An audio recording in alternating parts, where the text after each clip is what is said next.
رسول الله صلى الله عليه وسلم فقال فيها أن يكتب كل مولود بني آدم في هذه السنة وفيها أن يكتب كل هالك من بني آدم في هذه السنة وفيها ترفع أعمالهم وفيها تنزل أرزقهم. فقالت يا رسول الله صلى الله عليه وسلم ما من أحد يدخل الجنة إلا برحمة الله تعالى.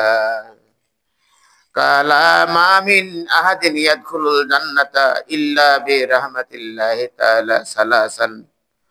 قالت ولا أنت يا رسول الله صلى الله عليه وسلم. فوضع يده على هامته فقال ولا أنا إلا أن يتمدني الله منه برحمته بقولها ثلاثا مرات.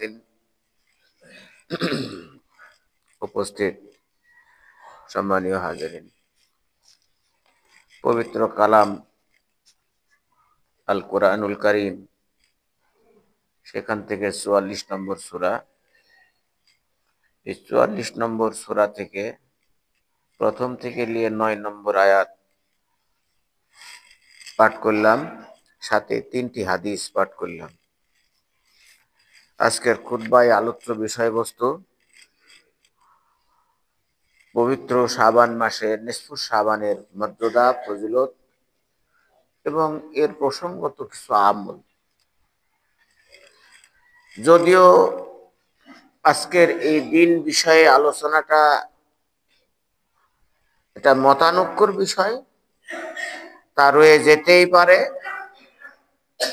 পৃথিবীর অনেক জিনিস, প্রসিদ্ধতম জিনিস, প্রসিদ্ধতম বিষয়, সেগুলো বিষয় নিয়ে অনেক মতপার্থক্য রয়েছে, থাকবে। এর ফাঁকেই আমাদেরকে জীবন অতিবাহিত করতে হবে, এটাই হলো নিয়ম। সম্মানীয় হাজিরিন, পবিত্র শবে বরাত কথাটা বানানো। আল্লাহর রাসূল সাল্লাল্লাহু আলাইহি সাল্লাম বলছেন নিসফু শাবান। আর পবিত্র কথাটা যেহেতু এই মাসের বিশেষ একটা দিনের আলাদাভাবে একটা মর্যাদা এবং আলাদা কিছু কাজ মানুষের জন্য সংগঠিত হয়, ফলে এই দিনটাকে একটা মূল্যবান ইসলামী মূল্যবোধে পবিত্র বলে ঘোষণা করা হয়েছে। আর এই পবিত্র শব্দটা ইরানি ভাষা, ফার্সি ভাষাতে সব শব্দের রূপান্তরিত হয়েছে এবং বরাত শব্দটা সংযোজিত হয়েছে। সবই বরাত আমরা বলে থাকি। সব শব্দটা ফার্সি, যার বাংলা অর্থ হলো রাত্রি, আরবি হলো লাইলাতুন। আর বরাত শব্দের শাব্দিক অর্থ হলো ভাগ্য। এটা কেন ভাগ্য বলা হলো? বরাত হলো এটাও ফার্সি ভাষা। কেন বলা হলো? এই জন্য বলা হলো যে এই রাত্রিটার মহত্ব অনেক বড়, যা হাদিসের আলোকে আমরা অনুধাবন করতে পারি আজকের দিনের এই গুরুত্ব এবং এর মহত্ব। সম্মানীয় হাজিরিন, গতানুগতিক আজকে যেমন নিসফু শাবান, দিবাগত রাত্রি থেকে 14ই ফেব্রুয়ারি অপদ্যকে আবার গত জুমায় আলোচনা করেছিলাম যে বিশ্ব ভালোবাসা দিবস। তো আগেই বাংলাদেশের লোককে সতর্ক করা হয়েছে, এখন থেকে নিয়ে 1 মাস আগে বিশ্ব ভালোবাসা দিবস নামে এইরকম একটা নিকৃষ্টভাবে এই উদ্যাপন যেন না করা হয়। বিশ্ব ভালোবাসা দিবস পালন করবে পিতাকে তার সন্তান, সন্তান তার পিতাকে, তার মাতাকে ভাই তার বোনকে, বোন তার ভাইকে, সবাই সবার মধ্যে সৌহার্দ্য বিনিময় করবে, একে অপরের প্রতি ভালোবাসা দেখাক, কিন্তু অবৈধ উশৃঙ্খলতা নয়। একজন প্রাপ্তবয়স্ক রমণী, একটা প্রাপ্তবয়স্ক ছেলে একাকী বিভিন্ন জায়গায় ভালোবাসার দিবস, ভালোবাসা নামে উদযাপন করবে, বেহায়াপনা করবে, এটা ইসলাম কখনো সমর্থন করেনি, আগামীতেও করবে না। এর ভয়াবহতাও অনেক বড়, লম্বা। গত জুমায় এই বিষয়ের উপরে আমরা আলোচনা করেছি। সম্মানীয় হাজিরিন, আজকের আলোচ্য বিষয়বস্তু তাহলে বরকতপূর্ণ রাত্রি নিসফুস শাবান। এখানে আল্লাহ রাব্বুল আলামিন বললেন, হামিম ওয়াল কিতাবিল মুবিন। হামিম একটা সতর্ক সংকেত, সূচক একটা কথা। যেমন আলিফ লাম মিম একে বলা হয় হরফে মুকাত্তার, প্রত্যেকটা অক্ষরে এক একটা শব্দ এর মধ্যে নিহিত রয়েছে। ওয়াল কিতাবিল মুবিন, এবং সুস্পষ্ট কিতাবের কসম। ইন্না আনজালনাহু ফি লাইলাতিল মুবারাকাতিন, আমি এই কিতাবকে অবতীর্ণ করেছি লাইলাতুল মুবারাকাতিন, একটি বরকতপূর্ণ রাত্রিতে। মহান আল্লাহ রাব্বুল আলামিন সূরা আল বাকারার 185 নম্বর আয়াতে বললেন, তিনি বললেন, শাহরু রমাদান আল্লাযী উনজিলা ফীহিল কুরআন। সূরা কদর, আল কদরে বললেন, ইন্না আনজালনাহু ফি লাইলাতিল কদরে, লাইলাতুল কদরে খায়রুম মিন আলফি শাহর। আবার আল্লাহ পাক এখানে বলতেছেন 44 নম্বর সূরা, সূরা দুখান। দুখান শব্দের শাব্দিক অর্থ হলো এই দুখান নাজিল হওয়ার কিন্তু বেশ কিছু কারণ রয়েছে। মক্কার সমকালীন লোকেরা যখন নিরুপায় হয়ে গেল, যখন মক্কায় পানি বন্ধ হয়ে গেল, যখন ঘাস, তৃণলতা, উদ্ভিদ গজানো বন্ধ হয়ে গেল, পশুদের আর কোনো খাবার নেই, ফলে পশুদের একটা খাবার দুধ আরবের অধিকাংশ খাবারে পরিণত ছিল। দুধ বন্ধ হয়ে গেল, পশুগুলো সব ক্ষীণ হয়ে গেল। খাদ্যের যোগান দিতে না পেরে বৃদ্ধ মানুষগুলো মনে করতো, আমরা তো বুড়া মানুষ, যদি মরেও যায় তাহলেও আমার ছেলেটা বেঁচে থাকুক, খাদ্যগুলো ছেলে মেয়েদেরকে খাওয়ায়, স্ত্রীরা স্বামীদেরকে খাওয়ায়, আমি মারা যাই তারপরেও আমার স্বামী বেঁচে থাকুক, সন্তানদেরকে খাওয়ায়, আমি মারা যাই তারপরেও তারা বেঁচে থাকুক। এতই অভাবে পরিপূর্ণ হয়েছিল মানুষ। যখন বুড়া বুড়া মানুষগণ অবশেষে পড়ে আর মরে, ক্ষুধার জ্বালায়, তারা ক্ষুধায় একবারে যে রকম অবস্থা মানুষের হয় এরকম অবস্থা হয়ে গেল। যখন বসা থেকে উঠে গা চক্কর মেরে উঠে জোনাকির মতন চারিদিকে ঘুরতে থাকে, যেন একটা বিভৎসময় অবস্থা। এই যে উপর দিকে যখন তাকালে একটা অন্ধকারের মতন মনে হয়, এই অন্ধকারের নামকেই এখানে বলা হয়েছে দুখান। বসে উঠতে গেলে গা মাথা চক্কর দিয়ে আমরা যে ধোঁয়ার মতন কিছু দেখতে পাই, এই ধোঁয়ার নাম হলো আপনার দুখান। এই রকম অবস্থায় রাসূল পাক সাল্লাল্লাহু আলাইহি সাল্লামের কাছে এসে মক্কার লোকেরা অনুনয় বিনয় করতে থাকলো, আমাদের জন্য একটু দোয়া করো, হয়তো আকাশ থেকে বৃষ্টি বর্ষণ হবে। হুজুরে পরনূর সাল্লাল্লাহু আলাইহি ওয়াসাল্লাম 9 বছর বয়স যখন ছিল, তখনও কাবাতে পানি বন্ধ হয়েছিল, মানে মক্কায় পানি বন্ধ ছিল। মক্কার 40 জন লোক গোত্রপ্রধান, তারা সকলেই কাবা ঘরের দেওয়ালের কাছে যেত। একটা নির্ধারণ করেছিলেন দিন, সেই দিনে তারা কাবার কাছে যাবে, কাবার দেয়াল ধরে তারা নিজের ইচ্ছা মতন আল্লাহর কাছে ডাকবে, মানে কাবার যিনি রব তার কাছে ডাকবেন। সমকালীন সময় তো বিধর্মীদের সময়, পানি হচ্ছিল না। অগত্যা নবী মোহাম্মদ, তার বয়স হলো 9, উনি চাচার কোলে মানে হাত ধরে গিয়েছিলেন সেখানে। চাচার অনুরোধে পিছনে ছিলেন অনেকখানি পেছনে। এরপরে যখন পানি হচ্ছিল না, তখন নবী বললেন যে, মানে তখন তো কচি শিশু মোহাম্মদ, 9 বছরের সওয়াল, তখন অনেক অনেক মানুষ ন্যাঙ্গটে থাকে, তখন অত জ্ঞান হয়নি মানুষের। কিন্তু উনি কোনোদিন ন্যাঙ্গট হতেন না, ওনার অনেকগুলো মজেজা আছে। উনি হেঁটে যেতেন, ওনার চেহারার যে একটা ছায়া পড়ে, এই ছায়াটা পড়তো না।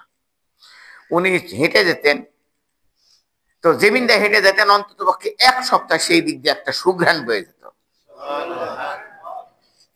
তিনি পেশাব করতেন, কোনো ব্যক্তি যে ওই পেশাবটা নিয়ে গায়ে মাখবে, পানি তো হয়ে যাবে, মাটি তো কাদা হয়ে যাবে, পেশাবটা নিয়ে যে গায়ে মাখবেন সাহাবারা, মানে থুতু ফেললে সাহাবারা অপেক্ষায় থাকে কখন আল্লাহ রাসূল থুতু ফেলবে, এই থুতুটা ধরে নিব, তারা শরীরে মর্দন করবে, অনেক দিন পর্যন্ত সুঘ্রাণটা থাকে।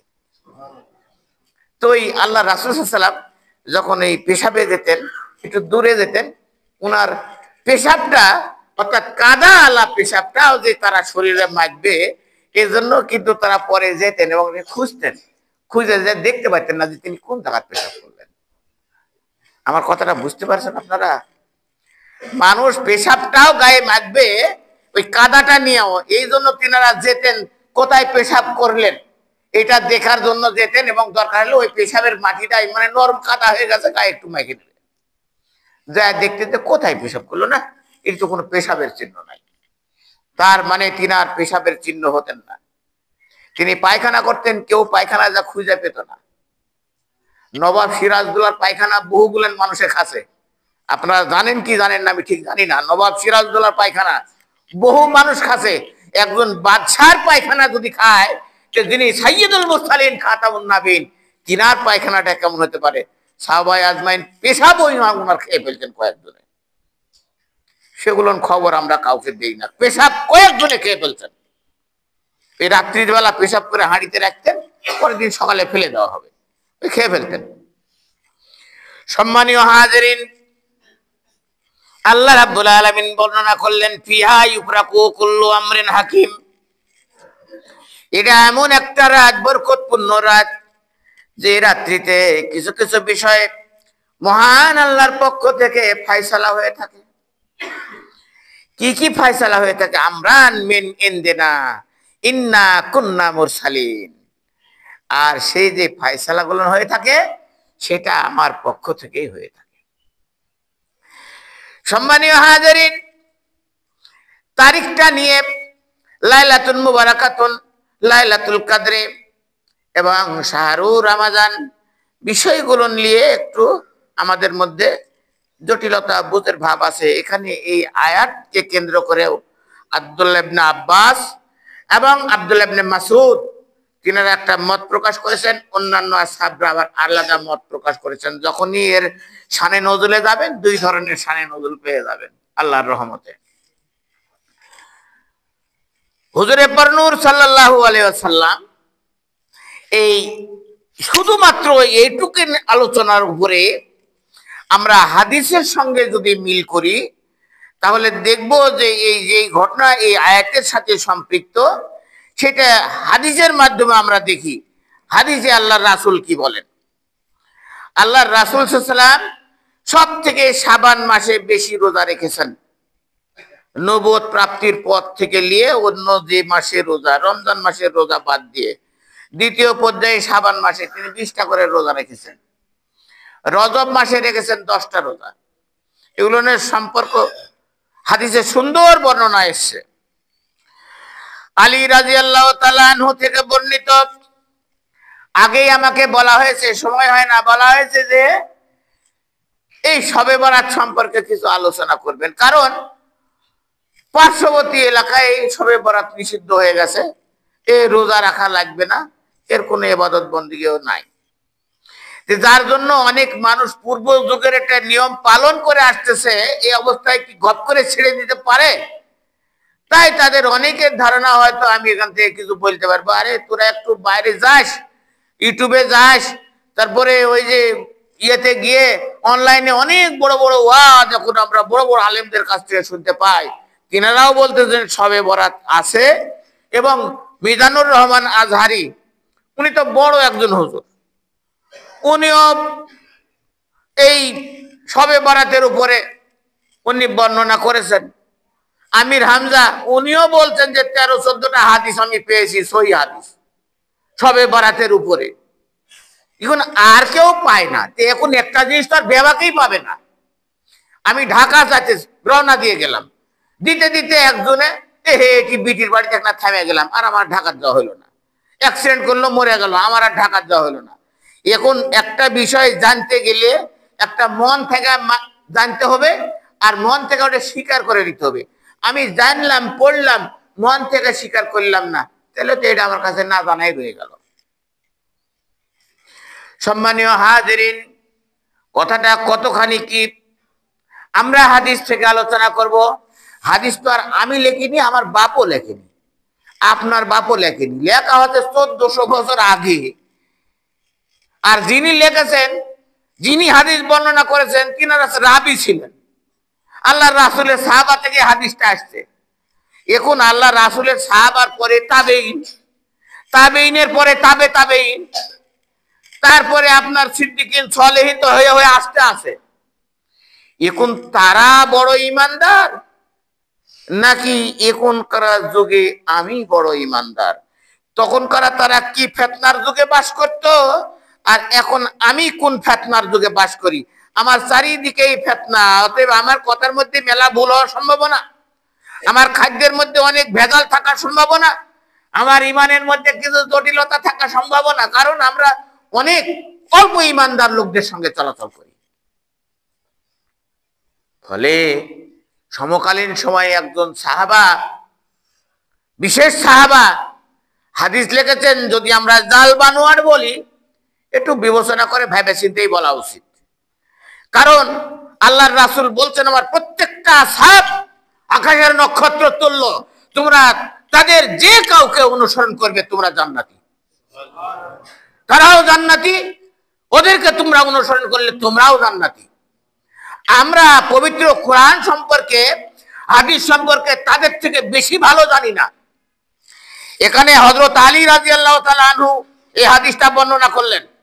আলীকে জনৈক একজন ব্যক্তি প্রশ্ন করেছিলেন, বলেন তো আলী, এই সূর্যটা কত দূর, কত বছর আগে? এখন থেকে 1400 বছর আগে। আলীকে প্রশ্ন করলেন, আলী বলো তো সূর্যটা পৃথিবী থেকে, আমাদের এখান থেকে কত দূর? আলী বললেন, সূর্য এখান থেকে কত দূর জানতে চাও? হ্যাঁ, বলছে তোমাদের আমাদের আরব দেশের সব থেকে তেজি ঘোড়া 22 কিলোমিটার যেতে পারে, এরকম ঘন্টায় 22 কিলোমিটার যেতে পারে। আর যারা আরো বেশি তেজি ঘোড়া, তারা 22 দুগুণ 40 কিলোমিটার যেতে পারে, মাইল যেতে পারে। তাহলে 1 ঘন্টায় যদি 40 কিলোমিটার যায়, তাহলে 24 ঘন্টায় একদিনে কত কিলোমিটার যাবে, মাইল যাবে? এইরকম ভাবে যেতে যেতে যেতে 500 বছর পর্যন্ত সময় লাগবে তার সূর্যে পৌঁছাতে। এখন এসব বিজ্ঞান বলতেছে যে সেটা হিসাব করে দেখতেছে যে 9 কোটি 30 লক্ষ মাইল। তারা বলতেছে 9 কোটি রাস্তা হচ্ছে, এই 500 বছরের রাস্তা 500 বছর ঘোড়া যেতে পারে, 9 কোটি, 9.25 কোটি মানে মাইল রাস্তা। আর সেটা হযরত আলী বললেন কবে? 1400 বছর আগে, যে এই 500 বছর সময় লাগবে সূর্যে যেতে। এখন বলছে যে হযরত আলী কেমন বিজ্ঞানী ছিলেন গো? উনি যদি একজন রাসূলের, যদি একজন সাহাবী হয়ে এ পর্যন্ত জ্ঞান রাখতে সক্ষম হন, তাহলে আমি তোমাকে বিশ্বাস করব নাকি রাসূলের সাহাবীকে বিশ্বাস করব, হাদিসকে বিশ্বাস করব? আমার ভিতরে ফাটল ধরানোর চিন্তা তুমি করো না। আমি যা বুঝি, যা বুঝাতে চাই, তা তুমি শোনো আগে, তুমিও বিশ্লেষণ করো, পেয়ে যেতে পারো তুমি এর মধ্যে মহত্ব। আর যদি না পাও, তাহলে দেখা যাবে যে দুর্ভাগ্য আমার নয়। ইবাদত করলে ইবাদত কোনোদিন বঞ্চিত কাউকে করে না। খলিফা হারুনুর রশিদ রাস্তা দিয়ে যান প্রতিদিন, তার ওই যে বিকালে বালাখানাতে স্ত্রী জোবাইদাকে সাথে করে নিয়ে। প্রতিদিন দেখেন একজন উলঙ্গ ভালো ব্যক্তি, পাগল, উনি কবরস্থানে মাটি নিয়ে খেলেন। বাদশাহ হারুনুর রশিদ বলতেছেন, এই পাগল, আমি যখনই যাই তখনই দেখি তুই কবরের মধ্যে নেমে মাটি নিয়ে খেলিস, যে তোকে খাইতে কে দেয়? আমরা আরবি সাহিত্যে পড়েছি ক্লাস 8 এসে, আপনার 75-76 সালে, এখন থেকে গেলে 50 বছর, অত মনে নাই। তারপরেও হুকি আন্না রাজুলান কালাইয়াম তুরুকাতে একজন ব্যক্তি রাস্তা দিয়ে যেতেন, আর এরকম ভাবে ওই কবরে মাটি লিয়ে খেলা দেখতেন। একটা পাগলকে জিজ্ঞেস করলেন, হ্যাঁ রে পাগল, তুই যে সারাদিন কবরস্থানে মাটি লিয়ে খেলিস, খাস কি? উনি উত্তর দিলেন, কেন? আমি যার কাজ করি সে আমায় খেতে দেয়। পড়া ওখান থেকে শেষ হয়ে গেল। আমি যার কাজ করি সে আমায় খেতে দেয়, পড়া শেষ। হাদিসের এবারটা ওখান থেকে আর বন্ধ হয়ে গেল। মানে এটা ওই ওদের ওদের সময় করা হাদিস। হাদিস মানে এটা গপ্প।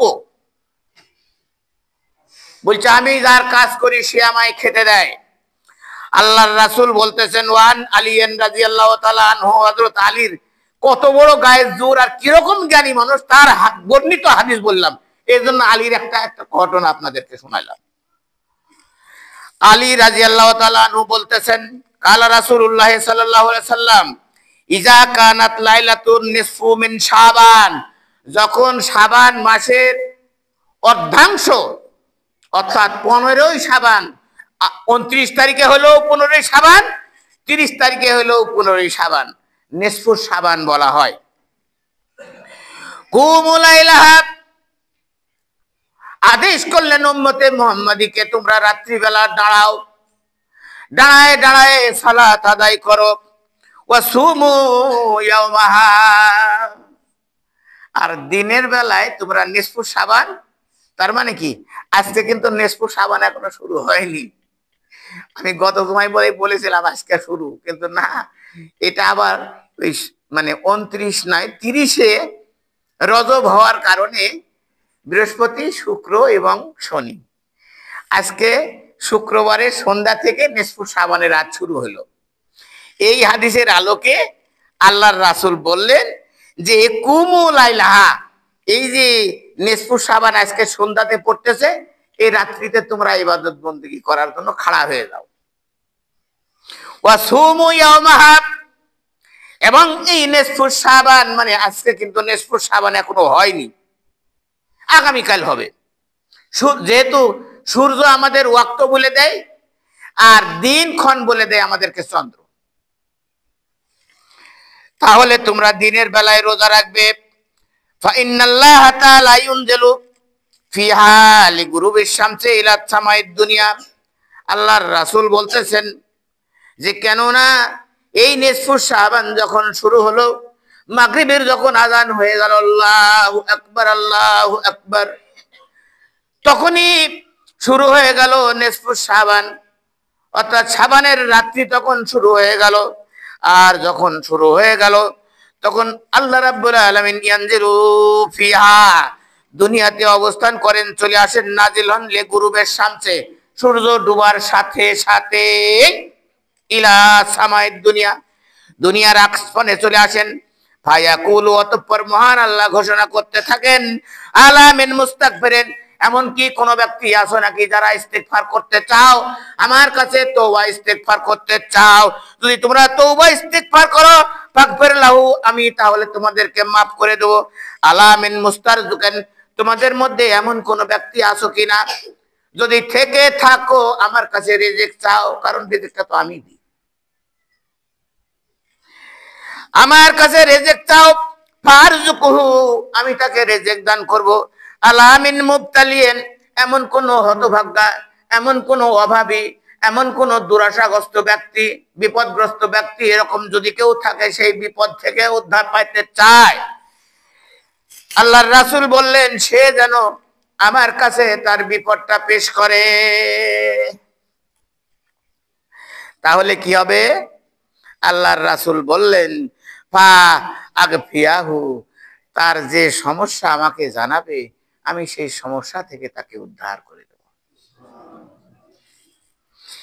এইরকম ভাবে আলা কাজা হাত্তা ইয়াতুল ফজরে, যতক্ষণ পর্যন্ত ফজর তেলা মানে উদিত না হবে, ওই ফজরের সময় যখন ওই মুয়াজ্জিন সাহেব যখন আল্লাহু আকবার ধ্বনি যতক্ষণ না দেবে ততক্ষণ পর্যন্ত তাদেরকে মাফ করতেই থাকা হবে, মাফ করতেই থাকা হবে।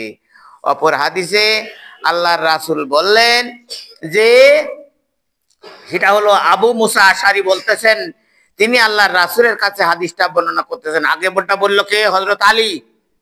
আর কে? আবু মুসা আশারি, যিনি বেহেশতি সুরে কোরআন পড়া জানতেন। এমন কোরআন পড়া জানতেন আবু মুসা আশারি হযরত ওমর রাদিয়াল্লাহু তাআলা আনহু তাকে খালি তার কোরআন শোনার কারণে কাছে রাখতেন।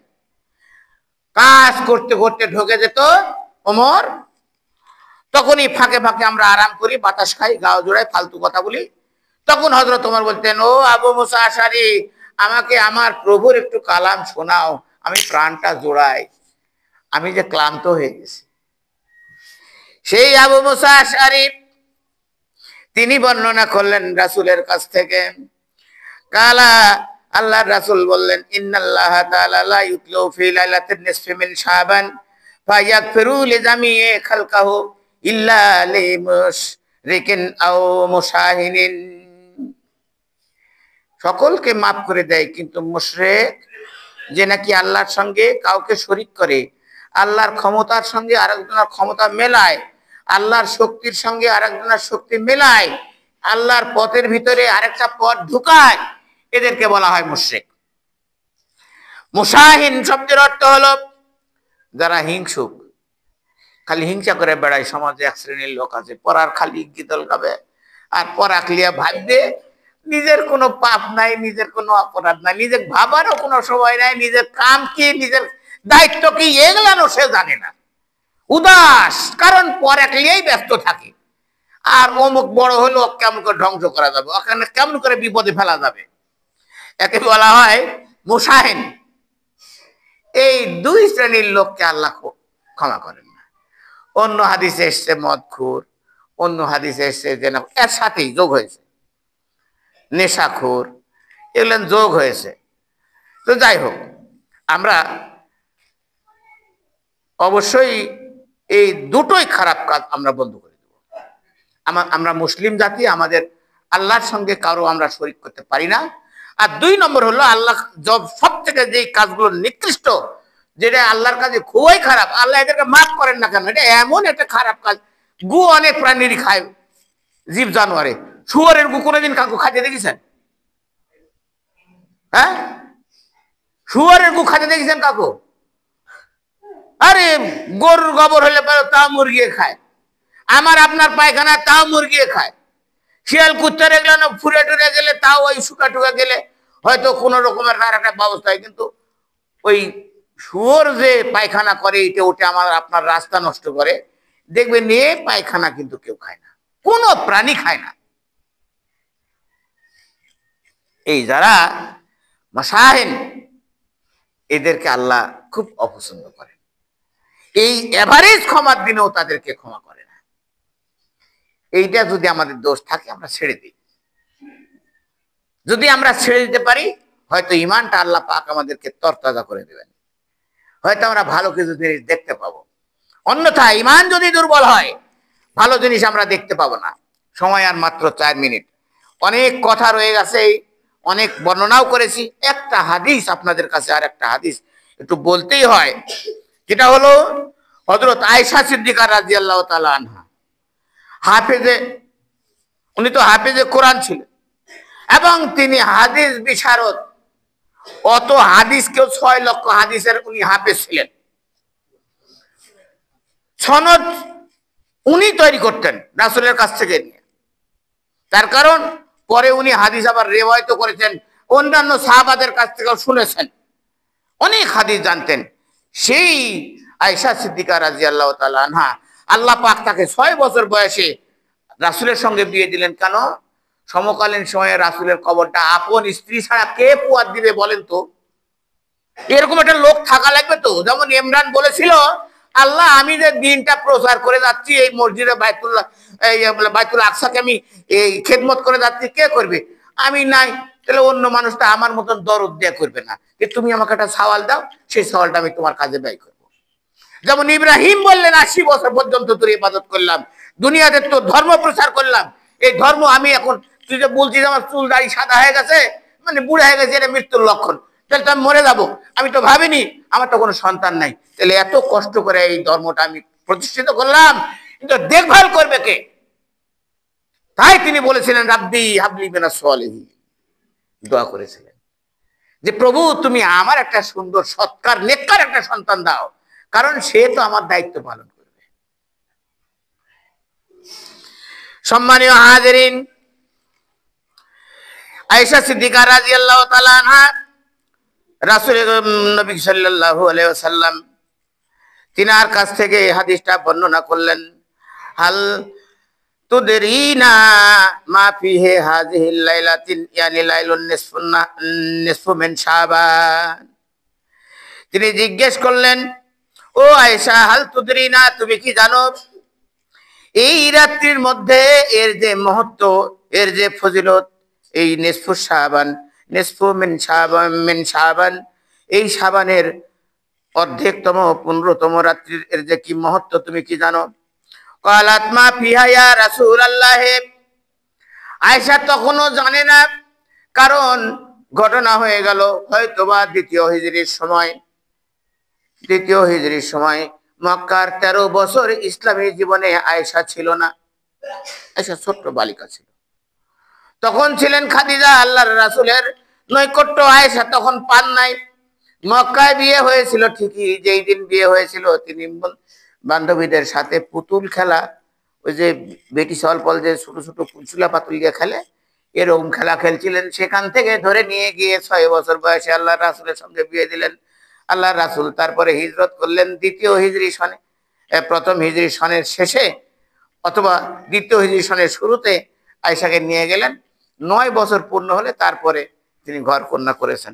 যাই হোক, ইনি বলতেছেন যে ইয়া রাসূলুল্লাহ মা ফিহা, ইয়া রাসূলুল্লাহ কি মহত্বের কথা